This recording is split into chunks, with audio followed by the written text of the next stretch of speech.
क्या आपको कभी ऐसा काम मिला है जो सिर्फ आपकी सैलरी नहीं बल्कि आपकी आत्मा को भी संतुष्ट कर दे? स्टीव जॉब्स ने कहा था कि असली सीख बड़ी कंपनियों से नहीं बल्कि अपने पैशन को सही दिशा देने से मिलती है। अगर आप बस भीड़ का हिस्सा बनकर टाइटल के पीछे भाग रहे हैं तो शायद आप असली मौका खो रहे हैं।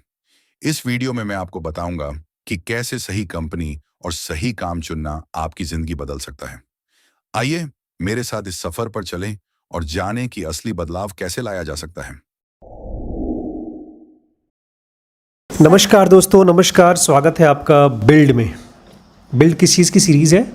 क्या चीज़ इसमें हम लोग सीख रहे हैं? टोनी फेडल के बारे में सीख रहे हैं। बट टोनी फेडल कौन है? उबर का मालिक नहीं है। टोनी फेडल उबर का मालिक नहीं है। टोनी फेडल वो जिसने सबसे पहले वो बनाया था, आईफोन बनाया था, सबसे पहले डिज़ाइन बनाया था, आईफोन डिज़ाइन किया था। और उसकी मिस्टेक से हम लोग सीखेंगे और टोनी फेडल के मिस्टेक से हम लोग सीखेंगे कि कैसे एक प्रोडक्ट को बनाया जा सकता है। कि कैसे एक प्रोडक्ट को बनाया जा सकता है। टोनी फेडल आईफोन का डिज़ाइन उसने बनाया था। और आईफोन को ही क्यों पढ़ रहे हैं हम लोग? क्यों हम किसी और चीज़ को नहीं पढ़ रहे हैं? वो क्योंकि बहुत फेमस हुई। क्योंकि दुनिया की one of the most successful चीज़ है वो। One of the most successful. अगर दुनिया का जो सबसे बड़ा जैकपॉट हो सकता है तो ये वही था। तो आज हम लोग पढ़ने वाले हैं। आज का टाइटल है बिफोर टोनी फेडल वॉज इन्वाइटेड फॉर आईफोन। जैसे हम लोग यहाँ बैठे हैं पांचों, और किसी बहुत बड़ी चीज़ के लिए हम चाहते हैं कि हमको बुलाया जाए, किसी बहुत बड़े काम के लिए हमको इनवाइट किया जाए। तो उसके लिए क्या चीज़ पहले क्या किया टोनी फेडल ने? उसकी क्या क्वालिफिकेशन थी या क्या एक्सपीरियंस था कि उसको बुलाया गया? तो सबसे पहले तो आप अगर खाली कॉलेज में हैं तो आप कुछ कर नहीं रहे हैं। आपको कुछ न कुछ काम पकड़ना पड़ेगा। ये अमन बता सकते हैं। पहले ये काम करने के बाद आप रियल एक्सपीरियंस पकड़ पाते हैं। कॉलेज करने के बाद जब आप काम पकड़ते हैं, अभी रिसेंटली एक शेफ़ मिला मुझे वहाँ खजुराहो में, बोलता है सर हम कॉलेज में तो केवल 1% सीखते हैं, खाली मैप दिया गया है। तो अब जब घुसे हम किसी कंपनी में तो वहाँ पर कौन सी पोजीशन पकड़ें? टोनी कहते हैं कोई भी काम मिल जाए, कोई भी पोजीशन मिल जाए, उसकी चिंता मत करो, बस घुसो कंपनी में। अगर आपको किसी तरह से, कल ही हमने लास्ट में पढ़ा था कि किसी तरह से घुसने को मिल जाए किसी ग्रोइंग कंपनी में, तो आप भी उसके साथ साथ ग्रो होंगे। एक चीज़ की खाली हम लोग को सीरियसली सोचना पड़ेगा। आप लोग जानते हैं गोपाल को? गोपाल कौन है? गोपाल मामू। वो क्या काम करते हैं? कौन सी कंपनी में है? अब टाटा में। अब टाटा में शिफ्ट हो गए हैं। तो जो काम वो कर रहे हैं उसके लिए टोनी मना करते हैं, कंसल्टिंग के लिए मना करते हैं। मैं कंसल्टिंग की अलग ही सीरीज़ बना रहा हूँ पढ़ने के लिए, समझने के लिए क्या है कंसल्टिंग। कंसल्टिंग के लिए क्यों मना कर रहे हैं? क्योंकि कंसल्टिंग कंपनीज़ के पास हज़ारों एम्प्लॉयज़ होते हैं, और ये जो बड़ी बड़ी कंसल्टिंग कंपनीज़ हैं वो किसी छोटी कंपनी के साथ, स्टार्टअप के साथ काम नहीं करती हैं। ये फॉर्च्यून 500 मतलब जो दुनिया की सबसे बड़ी बड़ी कंपनीज़ हैं उनके साथ काम करती हैं। और ये जो बड़ी बड़ी कंपनीज़ हैं उनकी सबसे ख़राब चीज़ क्या होती है? इसके CEOs हैं टेंटेटिव और रिस्क एवर्स। रिस्क नहीं लेते हैं और मतलब नहीं पता। हाँ, ये डरते रहते हैं और रिस्क नहीं लेना चाहते। और ये लोग इनको बुलाते हैं, जैसे आपका गोपाल मामू गए थे तो इनको टाटा ने बुलाया था अपने यहाँ ऑडिट करने के लिए। ये ऑडिट क्या होता है? ऑडिट, अभी हम लोगों का ऑडिट हुआ है, पता है? मेरे इनकम टैक्स का अगर अमाउंट बहुत बड़ा नहीं है तब तो आप भर दीजिए टैक्स, लेकिन अगर बड़ा अमाउंट है और लेन देन ज़्यादा है तो ऑडिटिंग होती है। हर एक खर्च की और हर एक इनकम की डबल चेक किया जाता है, इसको बोलते हैं ऑडिटिंग। तो ये बड़ी बड़ी कंपनीज कंसल्टेंट्स को बुलाती हैं अपनी कंपनी का ऑडिट करने के लिए। उसके बाद उसमें फ्लॉज खोजने के लिए, फ्लॉ क्या होता है? कमियां खोजने के लिए। और उसके बाद उनकी कंपनीज को एक प्लान देंगे कि आपकी प्रॉब्लम्स फिक्स हो जाएगी। और यही गोपाल ने किया भी। जब मैंने गोपाल से पूछा आपने किया क्या, तो बोलता है जो मैंने दूसरी कंपनीज में सीखा था कि कहाँ से कॉस्ट कटिंग कर सकते हैं चाय की पत्ती में, मैंने उनको सिखाया और इतना अच्छा, मतलब उनकी पूरी कंपनी ने एक प्रोजेक्ट बनाकर उनको सप्लाई किया और उसकी वजह से उनको बहुत फ़ायदा हुआ। कंसल्टिंग में फ़ायदा होता है, बट टोनी फेडल कहते हैं जितना आप एक्सपेक्ट करते हो वो नहीं होता है कंसल्टिंग में। गोपाल जैसा बच्चा है ये, उसके लिए परफेक्ट जॉब है। बहुत से नई न्यू ग्रेजुएशंस को जो पढ़ के आते हैं उनके लिए बहुत अच्छी जॉब है, उनको ढेर सारा सैलरी मिलता है। गोपाल की सैलरी से कम नहीं तो 3 लाख या 4 लाख रुपए महीना होगी, प्लस पूरी दुनिया में घूमने को मिलता है, 5 स्टार होटल में रहने का मिलता है। और इनका काम क्या है कि बिजनेस को सक्सेसफुल कैसे बनाया जाए ये चीज़ सीखते हैं। ये बहुत ही ललचाऊ प्रॉमिस है। तो ये लोग क्या सीखते हैं? ये लोग सीखते हैं कैसे कंपनी को सक्सेसफुल बनाया जाए, लेकिन ये पूरी तरह से नहीं जान पाते कि किसी कंपनी को सक्सेसफुल कैसे बनाया जाए। क्यों? आपको सैलरी तो मोटी मिलती हो तो उसमें कोई डाउट नहीं है, और आप ढेर सारे इंपॉर्टेंट क्लाइंट को अपनी पिचिंग दे पाते हो, अपने बारे में बता पाते हो, अपनी कंपनी के बारे में बता पाते हो। लेकिन एक चीज़ जो आप नहीं सीखते हो कंसल्टिंग में करके, वो आप अपनी कंपनी कैसे बनाया जाए और कैसे रन किया जाए, ये नहीं आप सीखते। आपके फेमस स्टीव जॉब्स, उन्होंने कंपनी बनाई, उसका नाम है एप्पल। वो क्या बोलते थे कंसल्टिंग के बारे में? जब एक कंसल्टेंट किसी कंपनी में जाता है और वो काम धाम करता है तो कुछ प्रॉफिट निकाल के आता है।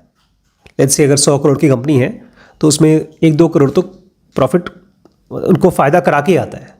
1-2 करोड़ फ़ायदा करा दिया तो उनको भी मिल गया 10-25-50 लाख रुपए। स्टीव जॉब्स बोलते थे ये ऐसा है जैसे कि आप एक केले की फ़ोटो लोगे तो एकदम परफेक्ट फ़ोटो मिल जाएगी आपको अगर कैमरा अच्छा है, लेकिन वो केला नहीं है, वो केले की 2 डायमेंशन फ़ोटो है। और जब तक आप किसी बिजनेस को खुद नहीं करते तब तक आप 3 डायमेंशनल नहीं हो पाते, उस बिजनेस के अंदर नहीं घुस पाते हैं। तो अपने दोस्तों को बोलेंगे देखिए ये मैंने केले की फैक्ट्री में काम किया, ये मैंने पीच की फैक्ट्री में काम किया, ये मैंने स्ट्रॉबेरी की फैक्ट्री में काम किया, लेकिन आज तक कभी किसी भी फ्रूट को क्या नहीं किया, टेस्ट नहीं किया।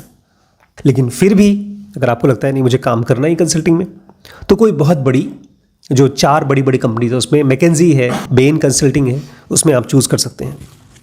अभी मैं आपको कुछ दिनों में एक बंदे के बारे में बताऊंगा, उसने मैकेंजी में 14 साल जॉब किया कंसल्टिंग में, और उसने इंडिया की one of the fastest unicorn बनाई है।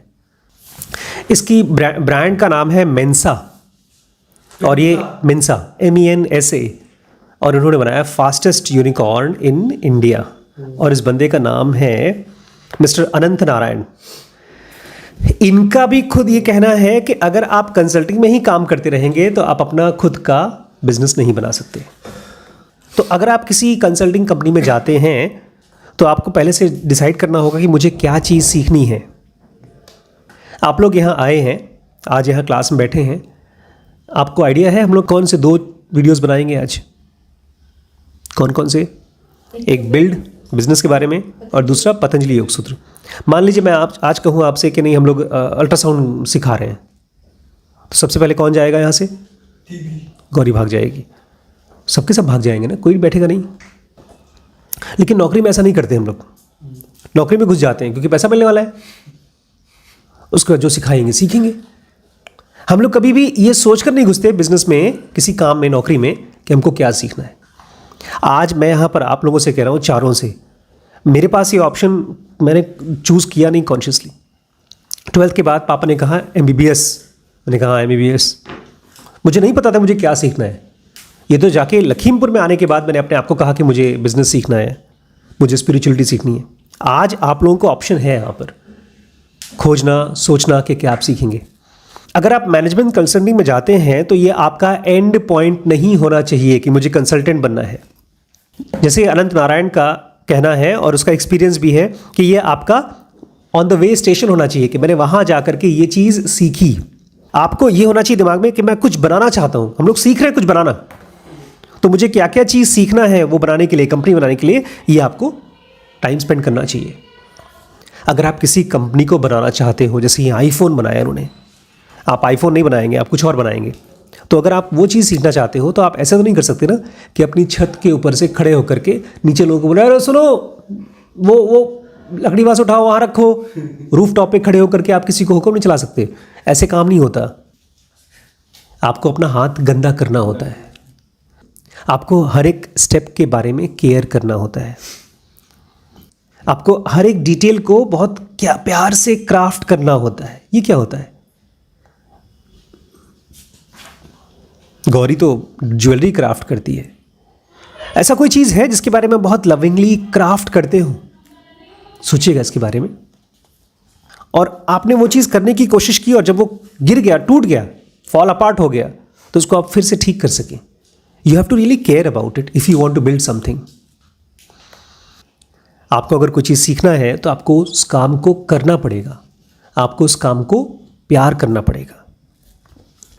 अगर ऐसी कोई चीज़ में आपको प्यार पड़ गया जो सही नहीं है, गलत चीज़ है, वो क्या हो सकता है? आप किसी ऐसे प्रोडक्ट में या किसी ऐसी कंपनी में घुस गए जो बहुत अर्ली है, अभी उसका टाइम नहीं आया। हमने पढ़ा था ना, टाइमिंग बहुत इंपॉर्टेंट होती है बिजनेस में। आप जो इंफ्रास्ट्रक्चर चाहते हो अपने प्रोडक्ट के लिए, अगर वो नहीं है तो, अभी तक आपके कस्टमर ही नहीं है तो, और लीडरशिप जो आपके ऊपर हैं उनका विजन पागलपन टाइप का है और वो टस से मस नहीं हो रहे हैं, वो आपकी बात सुनते ही नहीं, तो मान लीजिए अब बहुत डीपली पैशनेट है किसी चीज़ के बारे में, उसको बोलते हैं क्वांटम कंप्यूटिंग। ये क्या होता है क्वांटम कंप्यूटिंग? आपको याद है हम लोग बैंगलोर में आपसे मिले थे, हम लोगों के साथ एक लड़का मिला था आशुतोष, वो बता रहा था क्वांटम कंप्यूटिंग के बारे में। क्या होता है क्वांटम कंप्यूटिंग? कोई बहुत ही एडवांस चीज़ होती है, बहुत ही fast computing. Quantum is much more faster, ये डिजिटल से भी ज़्यादा फास्ट है। तो अगर ऐसी किसी चीज़ के बारे में आपका इंटरेस्ट आ गया, तो आपको सिंथेटिक बायोलॉजी में इंटरेस्ट आ गया, तो सिंथेटिक बायोलॉजी मतलब कोई एडवांस चीज़ जो भी थियरी में है, कोई फ्यूजन एनर्जी का या स्पेस एक्सप्लोरेशन, ऊपर स्पेस में जाने का एक्सप्लोरेशन। अगर आपको दिख रहा है कि ये सारी की सारी ऐसी इंडस्ट्रीज हैं कि इसमें कोई फायदा नहीं होना, इसमें कोई बड़ी प्रोडक्ट नहीं बन पाएगी, तो क्या करेंगे आप? तो क्या करेंगे? देखिए, अभी मैं तो स्पिरिचुअलिटी में इंटरेस्ट है ही ना, तो अब जाइए उसके लिए। अगर आपको सचमुच में वो चीज़ पसंद है तो आप टाइमिंग की चिंता मत करिए, जाइए, सीखिए, करिए, टाइमिंग की चिंता मत करिए। अब सुनिए, टोनी फैडल जब आईफोन के लिए एप्पल से बुलाया गया था, तो उसके पहले की कहानी शुरू होती है। जिस समय .com बबल आया था, .com बबल मतलब जब बहुत बड़ा क्रैश आया था .com का, उस समय टोनी फैडल में क्या क्या कर रहे थे वो? Hand held devices. कौन सी वो डिवाइस थी जो उन्होंने बनाया था? Magic link. ये मैजिक लिंक बनाया था, जो बिकी नहीं, हैंड हेल्ड डिवाइस। तो उसी में था ना, ये काम कर रहे थे उसमें ना। तो उस समय हैंड हेल्ड डिवाइस बनाया, और ध्यान रखिएगा ये वो टाइम है जब हैंड हेल्ड डिवाइसेस बिक नहीं रहे थे, अब बिक रहे हैं। और जब उसके बाद जनरल मैजिक जो थी वो गिरने लगी, स्ट्रगल करने लगी, फेल होने लगी। तो उस समय सबसे अच्छा सोल्यूशन ये था कि बॉस ये कंपनी छोड़ो, ईबे में जाओ या याहू में जाओ, क्योंकि वो सबसे अच्छी कंपनी होती थी उस समय। इंटरनेट का जो एरा चल रहा था उस समय, वो सब के सब जो सॉफ्टवेयर के लोग थे वहीं जा रहे थे। सब ने मुझे भी यही कहा कि तुम्हें वहीं जाना चाहिए, और मैं कहाँ गया? फिलिप्स में। देखा अपने घर में कोई फिलिप्स का सामान? बल्ब, आयरन, ट्यूबलाइट, इस तरह की चीज़ें, आयरन रखा हुआ है। सब लोग कहते थे यार इंटरनेट की ज़माना है, सबका सब पैसा इंटरनेट में है, और तुम जा रहे हो फिलिप्स में। अब किसी को कंज्यूमर कंप्यूटिंग इस तरह के फिलिप्स के आइटम की ज़रूरत नहीं है किसी को, लेकिन ये फिर भी फिलिप्स में गया। क्यों गया फिलिप्स में? क्योंकि इस आदमी का अपना खुद का एक समझ था, आइडिया था कि एक तरफ डेस्कटॉप है, एक तरफ डेस्कटॉप है जिसको आप लैपटॉप कहते हैं, डेस्कटॉप कहते हैं, और एक तरफ सेल फोन्स मतलब जो हाथ में हम लोग उठाते हैं, यूज़ करते हैं, स्मार्टफोन्स। उस समय उसको सेल फोन कहते थे, अब स्मार्टफोन कहते हैं। इसके बीच में प्रोडक्ट्स का पॉसिबिलिटी है, कुछ ना कुछ बन सकता है, इसको ये आइडिया था। ये बोलता है मुझे लग रहा था कि ऐसा है, आई फेल्ट इट।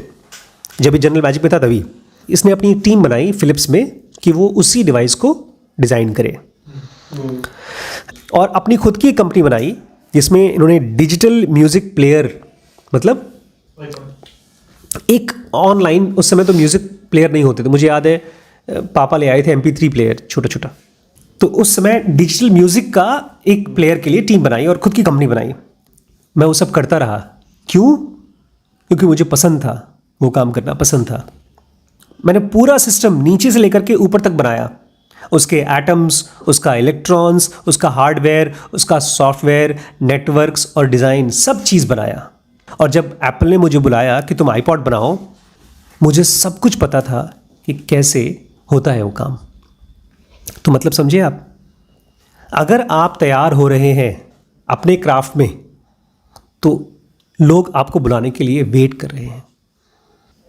हमको बड़ी कंपनी में जॉब ऑफर मिल जाए, हम ये सोचते रहते हैं और वेट करते रहते हैं, और अपने क्राफ्ट पे नहीं काम करते, अपने पैशन पे जो उस कंपनी से रिलेटेड है या उसके विजन से रिलेटेड है, या आपका किसी और का विजन नहीं है, आप भूल जाइए किसी बड़ी कंपनी का, but you have some idea about your craft, your design, your engineering, और जो कुछ भी फ्यूचरिस्टिक चीज़ है, आपको अगर उसके बारे में थोड़ी बहुत समझ में आ रही है तो आपको कोई ना कोई बहुत इंपॉर्टेंट ऑर्गेनाइजेशन आएगी हेल्प करने के लिए।